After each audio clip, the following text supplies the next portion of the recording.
Hi friends, civil police constable ಹುದ್ದೆಯ ಸ್ಪರ್ಧಾತ್ಮಕ ಪರೀಕ್ಷೆಯೇ 2ನೇ ತಾರೀಕಿಗೆ HK ಮತ್ತು ನಾನ್ HKದವರಿಗೆ ನಡೆದಿದೆ. ನಿಮ್ಮ ಒಂದು OMR ಸೀಟನ್ನು ನೀವು ವೆಬ್ಸೈಟ್ಗೆ ಹೋಗಿ ನೋಡಬಹುದು. ಯಾವ ರೀತಿ ನೀವು ನಿಮ್ಮ ಒಂದು OMR ಸೀಟನ್ನು ನೋಡಬಹುದು ಅಂತ ಮಾಹಿತಿಯನ್ನು ತಿಳಿಸಿಕೊಡುತ್ತೇನೆ. ವಿಡಿಯೋ ಸ್ಕಿಪ್ ಮಾಡದೆ ಕೊನೆವರೆಗೂ ನೋಡಿ. ನಿಮಗೆಲ್ಲರಿಗೂ ಗೊತ್ತಿದೆ ಫ್ರೆಂಡ್ಸ್, ಎಕ್ಸಾಮ್ ಸ್ಪರ್ಧಾತ್ಮಕ ಪರೀಕ್ಷೆ HK ಮತ್ತು ನಾನ್ HKದವರಿಗೆ ಇಬ್ಬರಿಗೂ ಕೂಡ 2ನೇ ತಾರೀಕಿಗೆ ಎಕ್ಸಾಮ್ ನಡೆದಿದೆ. ತುಂಬ ಜನರು ಎಕ್ಸಾಮ್ ಚೆನ್ನಾಗಿ ಬರೆದಿದ್ದಾರೆ. ತುಂಬ ಜನರು ಎಕ್ಸಾಮ್ ಅಂದರೆ ಸ್ವಲ್ಪ ಟಫ್ ಇತ್ತು.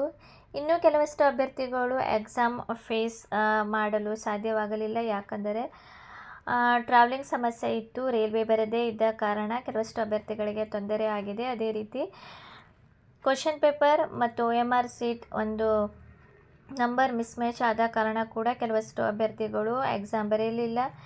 ಇನ್ನು ಬಿಜಾಪುರದಲ್ಲಿ ನಿಮಗೆ ಗೊತ್ತಿದೆ, ಅಲ್ಲಿ 1 ಗಂಟೆ ಲೇಟ್ ಕೊಟ್ಟ ಕಾರಣ ಕೂಡ ಅಲ್ಲಿ ಕೂಡ ತುಂಬ ಅಭ್ಯರ್ಥಿಗಳು ಎಕ್ಸಾಮ್ ಬರೆಯಲಿಲ್ಲ.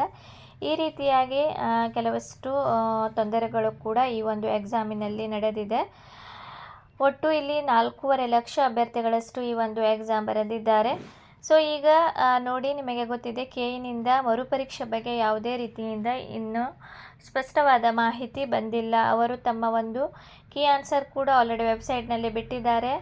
ಆಕ್ಷೇಪಣೆ ಸಲ್ಲಿಸಲು ಕೂಡ ಅವಕಾಶ ಮಾಡಿಕೊಟ್ಟು 6ನೇ ತಾರೀಕುವರೆಗೆ ಅವಕಾಶ ಇತ್ತು. 7ನೇ ತಾರೀಕಿಗೆ ಅವರು ಪರೀಕ್ಷೆತ ಕೀ ಆನ್ಸರ್ ಕೂಡ ಬಿಟ್ಟಿದ್ದಾರೆ. ಸೊ ಈಗ ನೀವು ನಿಮ್ಮ ಒಂದು ಅವರ ಒಂದು ಪರೀಕ್ಷೆತ ಕೀ ಆನ್ಸರ್ ಬಿಟ್ಟಿದ ಮೇಲೆ ನಿಮ್ಮ ಒಂದು ಎಕ್ಸಾಕ್ಟ್ ಆಗಿ ನೀವು ಎಷ್ಟು ಮಾರ್ಕ್ಸ್ ಪಡೆದಿದ್ದೀರಿ ಅಂತ ನೀವು ನಿಮ್ಮ ಒಂದು ಈ OMR ಸೀಟ್ ನೋಡಿ ನೀವು ತಿಳಿದುಕೊಳ್ಳಬಹುದು. ಯಾಕಂದರೆ ತುಂಬ ಅಭ್ಯರ್ಥಿಗಳಿಗೆ ಕೆಲವಷ್ಟು ಅಭ್ಯರ್ಥಿಗಳಿಗೆ ನೆನಪಿರಲ್ಲ ಯಾವ ಒಂದು ಕ್ವಶನ್ನಿಗೆ ನಾನು ಏನು ಆನ್ಸರ್ ಮಾಡಿದ್ದೀನಿ ಅಂತ. ಸೊ ಈ ಒಂದು OMR ಸೀಟನ್ನು ನೀವು ನಿಮ್ಮ ಒಂದು OMR ಸೀಟ್ ಡೌನ್ಲೋಡ್ ಮಾಡಿಕೊಂಡು ಎಕ್ಸಾಕ್ಟ್ ಆಗಿ ನೀವು ನಿಮಗೆ ಎಷ್ಟು ಮಾರ್ಕ್ಸ್ ಬರಬಹುದು ಅಂತ ನೋಡಬಹುದು.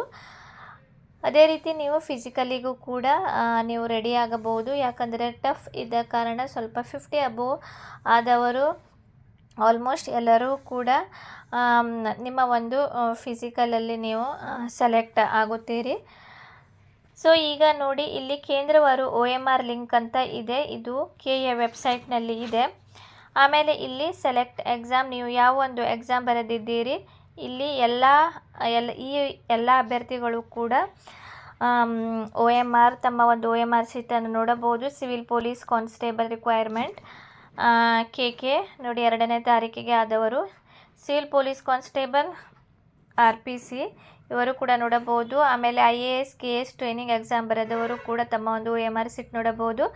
ಆಮೇಲೆ ಜುಲೈ 19ನೇ ತಾರೀಕಿಗೆ ಆದಂತಹ ಕಂಪಲ್ಸರಿ ಕನ್ನಡ ಎಕ್ಸಾಮಿನೇಷನ್ OMR ಸೀಟನ್ನು ಕೂಡ ನೋಡಬಹುದು. ಈಗ ಫಾರ್ ಎಕ್ಸಾಂಪಲ್, ಈಗ ನೀವು ಇಲ್ಲಿ ನಿಮ್ಮ ಒಂದು KKದವರ ಸಿವಿಲ್ ಪೊಲೀಸ್ ಕಾನ್ಸ್ಟೇಬಲ್ನ OMR ಸೀಟ್ ನೋಡುವ. ಆಮೇಲೆ ಇಲ್ಲಿ ನಿಮ್ಮ ಡಿಸ್ಟಿಕ್ಕನ್ನು ನೀವು ಸೆಲೆಕ್ಟ್ ಮಾಡಬೇಕು. ಯಾವ ಒಂದು ಡಿಸ್ಟಿಕ್ನಲ್ಲಿ KKದವರಿಗೆ ಎಕ್ಸಾಮ್ ನಡೆದಿತ್ತು ಇಲ್ಲಿ ಎಲ್ಲ ಡಿಸ್ಟಿಕ್ ಇಲ್ಲಿ ಶೋ ಆಗುತ್ತದೆ. ನೀವು ಯಾವ ಡಿಸ್ಟಿಕ್ನಲ್ಲಿ ಎಕ್ಸಾಮ್ ಬರೆದಿದ್ದೀರಿ ಅದರ ಮೇಲೆ ನೀವು ಕ್ಲಿಕ್ ಮಾಡುವುದು. ಫಾರ್ ಎಕ್ಸಾಂಪಲ್ ಬಳ್ಳಾರಿ ತಗೊಳ್ಳುವ, ಬಳ್ಳಾರಿ ಮೇಲೆ ನೀವು ಕ್ಲಿಕ್ ಮಾಡುವುದು. ಇಲ್ಲಿ ನೋಡಿ, ಆಟೋಮೆಟಿಕ್ ಸಬ್ಜೆಕ್ಟ್ ಒಂದೇ ಎಕ್ಸಾಮ್ ನಡೆದಿದ್ದ ಕಾರಣ ನೋಡಿ ಜನರಲ್ ನಾಲೆಡ್ಜ್ KK ಇದರ ಮೇಲೆ ನೀವು ಕ್ಲಿಕ್ ಮಾಡೋದು. ಆಮೇಲೆ ನೋಡಿ, ಇಲ್ಲಿ ಬಳ್ಳಾರಿಯಲ್ಲಿ ಎಷ್ಟು ಸೆಂಟರ್ನಲ್ಲಿ ಎಕ್ಸಾಮ್ ನಡೆದಿತ್ತು ಅಂತ ಇಲ್ಲಿ ಸಂಪೂರ್ಣ ಮಾಹಿತಿ ಇದೆ. ಇಲ್ಲಿ ಕೋಡ್ ಇದೆ 101, 102, 103, 104, 5, 6. ಓನ್ಲಿ 6 ಸೆಂಟರಿನಲ್ಲಷ್ಟೇ ಬಳ್ಳಾರಿಯಲ್ಲಿ ಎಕ್ಸಾಮ್ ನಡೆದಿತ್ತು.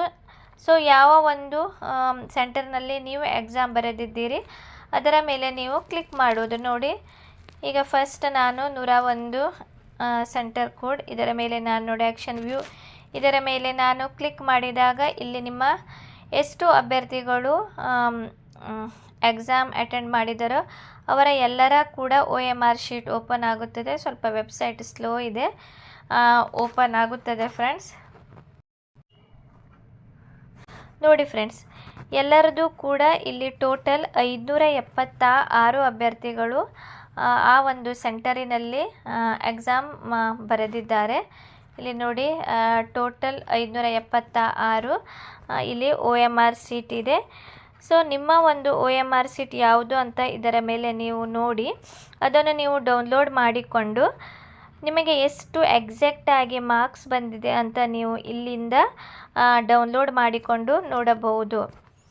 ನೋಡಿ ಫ್ರೆಂಡ್ಸ್, ಇಲ್ಲಿ ಸೀರಿಯಲ್ ವೈಸ್ ಇದೆ ನೋಡಿ. 2ನೇ ತಾರೀಕಿಗೆ ಆದಂತಹ ಸಿವಿಲ್ ಪೊಲೀಸ್ ಕಾನ್ಸ್ಟೇಬಲ್ ಹುದ್ದೆಯ ಒಂದು OMR ಶೀಟ್ ಆಗಿದೆ ಫ್ರೆಂಡ್ಸ್. ಹೆಸರು ಎಲ್ಲದು, ನೋಂದಣಿ ಸಂಖ್ಯೆ ಇದೆ, ಆಮೇಲೆ ಆನ್ಸರ್ ಶೀಟ್ ಯಾವುದು ಡಿಟೋ ಟು ಡಿಟೋ ನೀವು ಯಾವುದು ಎಕ್ಸಾಮಿಗೆ ಬರೆದಿದ್ದೀರಿ ಅದೇ OMR ಶೀಟಿನ ಇಲ್ಲಿ ಲಿಂಕನ್ನು ಹಾಕಿದ್ದಾರೆ. OMR ಶೀಟ್ ಅದನ್ನು ನೀವು ಡೌನ್ಲೋಡ್ ಮಾಡಿಕೊಂಡು ನೀವು ನೋಡಬಹುದು. ಈ ರೀತಿಯಾಗಿ ನೋಡಿ, ಬೇರೆ ಬಳ್ಳಾರಿಯಲ್ಲಿ ಬೇರೆ ಒಂದು ಸೆಂಟರ್ನಲ್ಲಿ ನೋಡಿದರೆ ಅದರ ಮೇಲೆ ವ್ಯೂ, ಇದರ ಮೇಲೆ ಕ್ಲಿಕ್ ಮಾಡುವುದು. ಈ ರೀತಿಯಾಗಿ ನಿಮ್ಮ ಒಂದು ಸೆಂಟರನ್ನು ಆಯ್ಕೆ ಮಾಡುವುದು. ಇಲ್ಲಿ RPC ಆದರೆ RPC ಮೇಲೆ ಕ್ಲಿಕ್ ಮಾಡುವುದು. ಆಮೇಲೆ ಇಲ್ಲಿ ಡಿಸ್ಟಿಕ್, RPCಯಲ್ಲಿ ತುಂಬ ಡಿಸ್ಟಿಕ್ ಇದೆ. Bagalkot, Ballari, Belagavi, Bengaluru rural, Bengaluru south, Bidar, Chamarajanagar, Chikkaballapur, Chikkamagaluru, Chitradurga, Dakshina Kannada, Davanagere, Dharwad, Gadag, Hassan, Haveri, Kalaburagi, Kodagu, Kolar, Koppal, Mandya, Mysuru, Raichur, Shivamogga, Tumakuru, Udupi, Uttara Kannada, Vijayanagara, Vijayapura, Yadgir. ನೋಡಿ, ಈ ರೀತಿಯಾಗಿ ಬೇರೆ ಬೇರೆ ಸೆಂಟರ್ ಇದೆ. ಸೊ ಯಾವುದು ಸೆಂಟರ್ ಅಂತ ನೀವು ಅದರ ಮೇಲೆ ಕ್ಲಿಕ್ ಮಾಡುವುದು. ಆಮೇಲೆ ಸಬ್ಜೆಕ್ಟ್ ಸೇಮ್ ಒಂದೇ ಪರೀಕ್ಷೆ ನಡೆದಿದ್ದ ಕಾರಣ ಅದರ ಮೇಲೆ ಕ್ಲಿಕ್ ಮಾಡುವುದು ನೋಡಿ. ಆಮೇಲೆ ನೋಡಿ, ನಾನು ಬಳ್ಳಾರಿನೇ ಸೆಲೆಕ್ಟ್ ಮಾಡ್ಕೊಂಡಿದ್ದೀನಿ. ಬೇಕಾದರೆ ನೀವು ಬೇರೆ ಬೆಳಗಾವಿ ಆದರೆ ಬೆಳಗಾವಿ ಸೆಲೆಕ್ಟ್ ಮಾಡಿಕೊಳ್ಳಬಹುದು. ನೋಡಿ, ಬೆಳಗಾವಿಯಲ್ಲಿ ಎಷ್ಟು ಸೆಂಟರ್ ಇದೆ ಅದೆಲ್ಲದೂ ಕೂಡ ಶೋ ಆಗುತ್ತದೆ. ನೀವು ಯಾವ ಸೆಂಟರ್ನಲ್ಲಿ ಎಕ್ಸಾಮ್ ಬರೆದಿದ್ದೀರಿ ಅದರ ಮೇಲೆ ಕ್ಲಿಕ್ ಮಾಡೋದು. ವ್ಯೂ ಮೇಲೆ ಕ್ಲಿಕ್ ಮಾಡಿದಾಗ ನಿಮ್ಮ ಒಂದು OMR ಶೀಟ್ ಓಪನ್ ಆಗುತ್ತದೆ ಫ್ರೆಂಡ್ಸ್. ಈ ರೀತಿಯಾಗಿ ಈಸಿಯಾಗಿ ನಿಮ್ಮ ಒಂದು OMR ಶೀಟನ್ನು ನೀವು ಡೌನ್ಲೋಡ್ ಮಾಡಿಕೊಂಡು